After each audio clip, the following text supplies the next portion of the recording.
Welcome to another video of the Science Attitude. If you are new on the channel, so please subscribe the button and hit the bell icon so you can be notified about each new video of the Science Attitude. The life cycle of butterfly can be divided into 4 stages: egg, larva, which is caterpillar, pupa, chrysalis, and adult, which is a butterfly. Number 1 stage is egg. The butterfly starts its life cycle as an egg, which is usually laid on a leaf by an adult female butterfly. The egg is tiny and may have different shape and color depending on the species. Number 2, larva. Once the egg hatches, it releases a tiny caterpillar called a larva.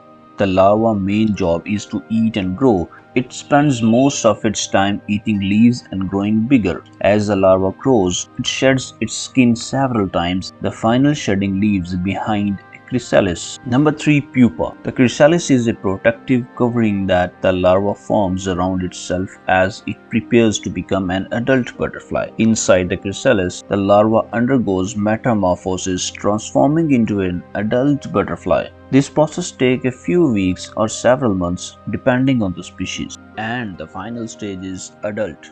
When the metamorphosis is complete, the adult butterfly emerges from the chrysalis. The butterfly pumps fluids into its wings that help them expand and dry.